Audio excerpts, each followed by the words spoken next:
year of hunger.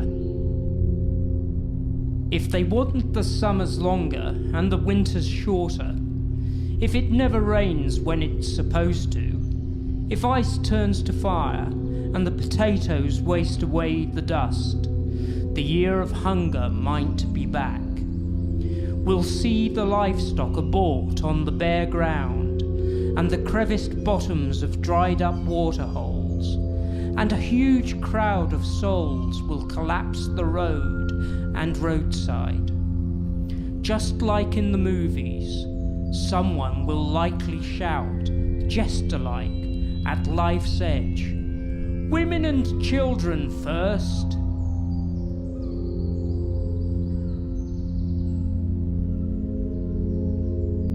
Genesis.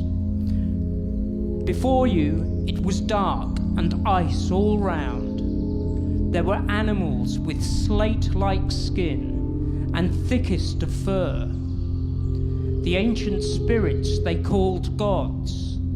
Their names thundered like the quake of glaciers tumbling into the sea, detached from the rock. With the metal of a hardened forge, the meat of beasts had to be gutted or usurped. That was before you even came out from the shelter of forests to the light of meadows, and with lumber and ropes built your first ships to set sail from the Baltic. That is what they told me of your people, Amalia, and more.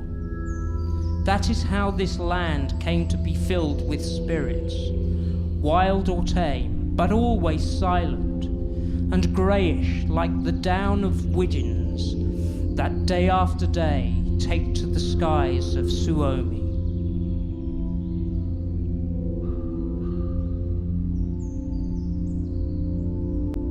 Suomi winter. You can imagine though. News comes and I think of the hedgehog that sleeps like the death I've always dreamed. The silence of the snow over the silence of Sysmä, and your thoughts turn to little Amalia in her frozen bed, the space of her body, always cold, blanketed by the decaying leaves above her ancient grave. Those people don't know. They want what we have already lost, and that's all we have left. Their pride in wanting, and a horde of poets like plucked peacocks. Christmas is coming. Maybe a northern aurora will light up her manger. In the farmyard, wooden stables like snowy mattresses, where cows chew away at puffs of a distant warmth.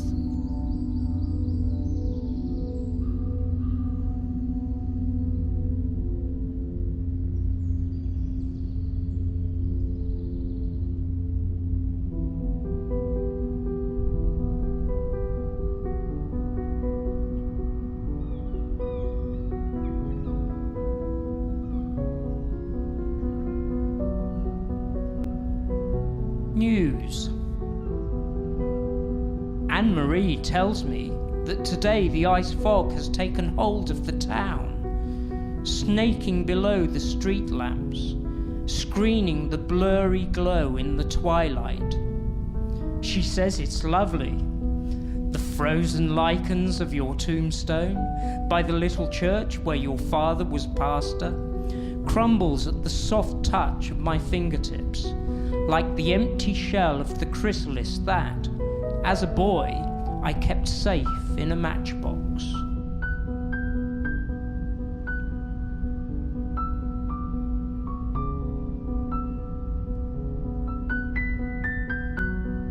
Carcass.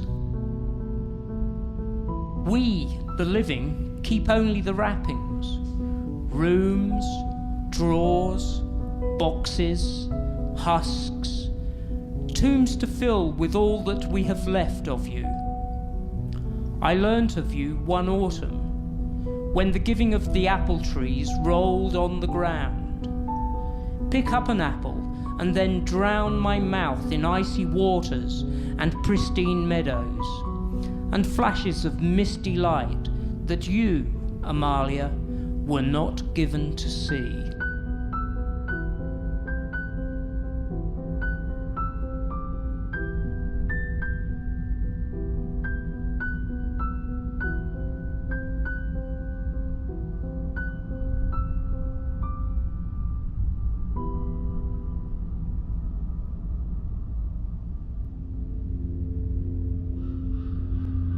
Skin. You might have lived what is expected of a life without surpassing the sphere of domestic feats. If I had been assigned your script, the caretaker would look after my grave too, would carefully mow the grass and plant the same purple begonias that, meticulously aligned at the centre of the graveyard, stand for the eternity of the fallen in battle. You will see the meadows now, Amalia. There by the church treetops rise and roads unwind. You'd see the lake crisscrossed by the cries of mating swans. Perhaps, Amalia, for a moment you'd feel as though they were yours, the cold of my feet beneath the cedar of your twin in years.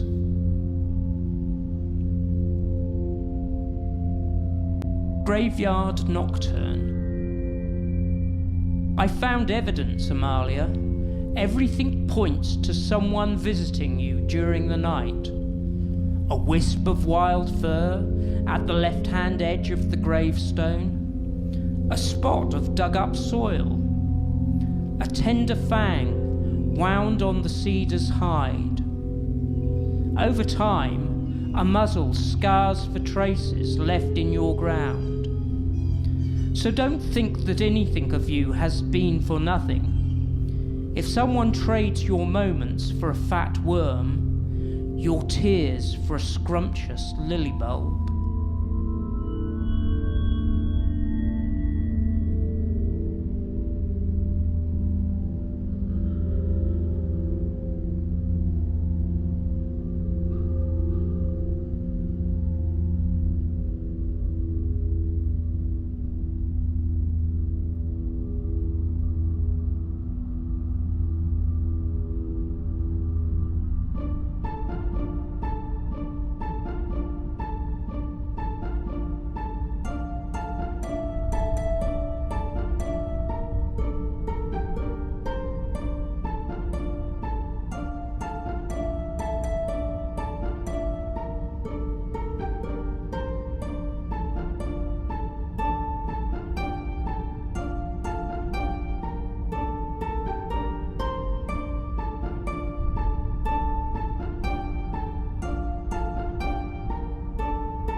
The bathers.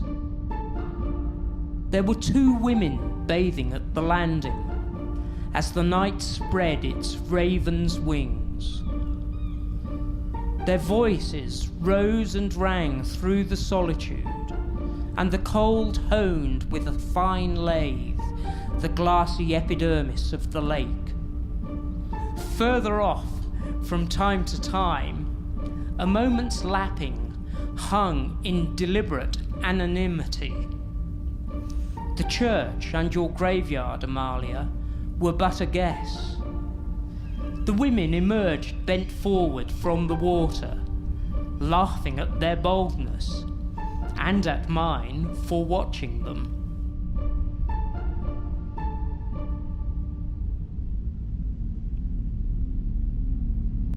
Päijänne only. Päijänne and you are the same thing. An old soul sleeping beneath the ice. Your paradox is that you nourish the earth without its having done the same for you. Nor is life so very important, Amalia. If it comes, then disappears so whimsically. Grief lives only in the desperation of wanting to hold on to it, in the desperation of not having held on to it.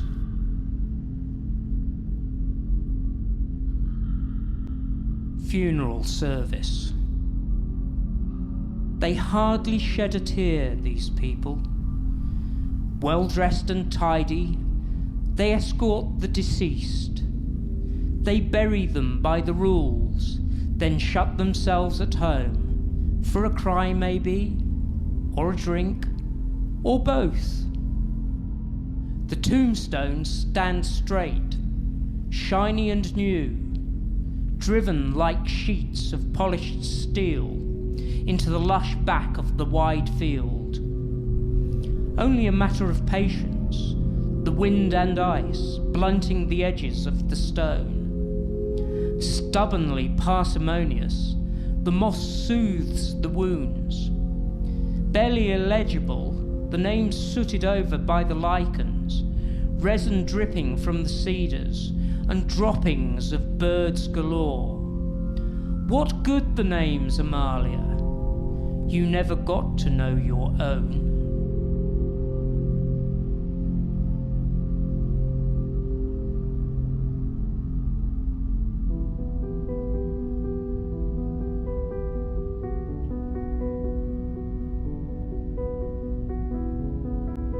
The roosters and the fog.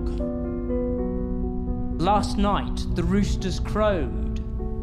They say that's why the fog dances on the lake this morning. The fog has lifted the lingering night and the thick gathering jonquils. The moss fills with tears. Today is our goodbye, even though time saddles only me, not you. Ungravitied, Amalia, like the very fog, invulnerable like your truth, you enunciate the words of silence. I've found now where to melt my sorrow away, with the solemnest of sorrows, as Sysmä vanishes in the rearview mirror. Päijänne Reflection. You think we've got everything on the camera memory card? What about the indefatigable squirrel on the fence that we'd viewed from the kitchen? Can you hear the rhythm of the woodpecker, birchwood metronome? I can still picture you on the empty main street, looking into windows of shops, walls bedecked with coloured paper, 70s style, and that house of ancient wood, groaning beneath our bare feet climbing the stair. You laughed and laughed in the tiny upstairs water closet, where you sat and couldn't close the door for your knees. Would you say you saw the invisible road sign reindeer? The invisible Amalia? Päijänne stays with us, I told you. Or maybe I just thought so.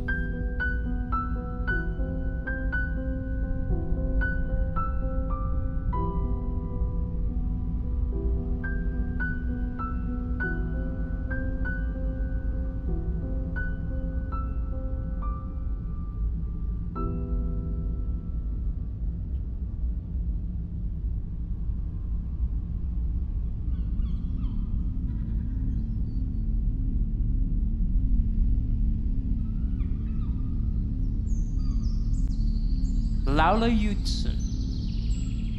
After 40 days unseen, the sun pokes out its nose and cracks the massive ice in the rain gutters. Icicles drop everywhere, crumbling on sidewalk tiles, unrounded bits scattered like marbles. The livestock, confined to the stables, are eager to fan out on the wet meadows.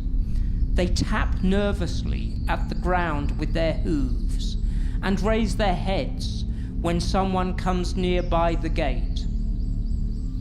A burdensome gilded veil lifts from Päijänne. As a whooper swan skims the lake water, a soul takes wing in the mirror.